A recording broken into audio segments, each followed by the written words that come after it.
This channel does not promote any violent, harmful, or illegal activities. All content provided by this channel is meant for an educational purpose only.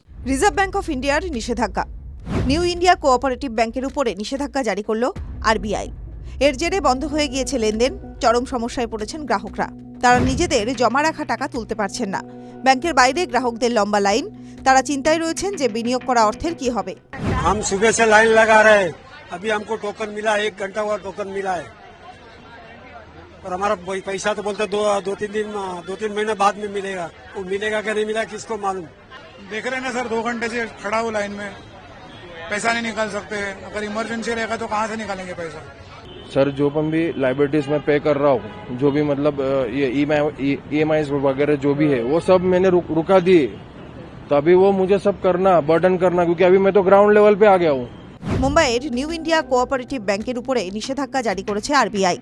জানা গিয়েছে আর্থিক লেনদেনে বেনিয়ম খুঁজে পাওয়ায় নিষেধাজ্ঞা জারি করা হয়েছে আরবিআইয়ের তরফে। ব্যাংকের অবস্থাও ভালো নয়। এই কোঅপারেটিভ ব্যাংকে যথেষ্ট অর্থ রয়েছে কিনা তা জানতে চেয়েছে রিজার্ভ ব্যাংক। সেই কারণেই আর্থিক লেনদেনে নিষেধাজ্ঞা জারি করা হয়েছে। এর ফলে এই ব্যাংকের গ্রাহকরা টাকা তুলতে পারছেন না।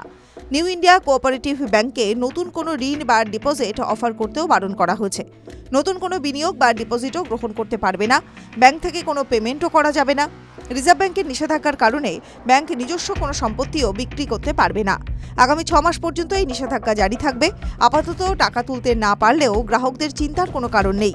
বিনিয়োগকারীরা ডিপোজিট ইন্স্যুরেন্স স্কিমের অধীনে কভার থাকায় ব্যাংক বন্ধ থাকলেও গ্রাহকরা 5 লক্ষ টাকা পর্যন্ত কভার পাবে। TV9 Bangla digital.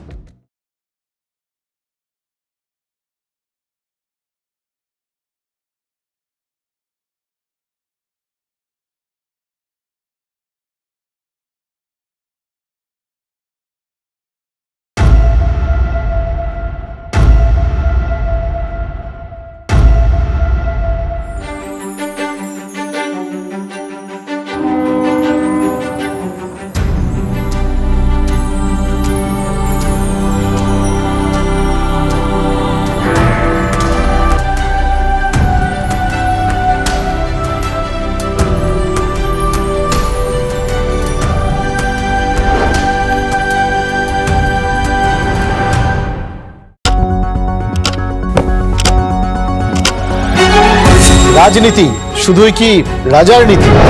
রাজা উজিরের চোখে নয়, আপনার আমার চোখে সমাজের ছবি। কঠিন কথা সহজভাবে না বললেই নয়। প্রতিদিন রাত 9টায় TV9 বাংলায়। TV9 বাংলা না দেখলেই নয়।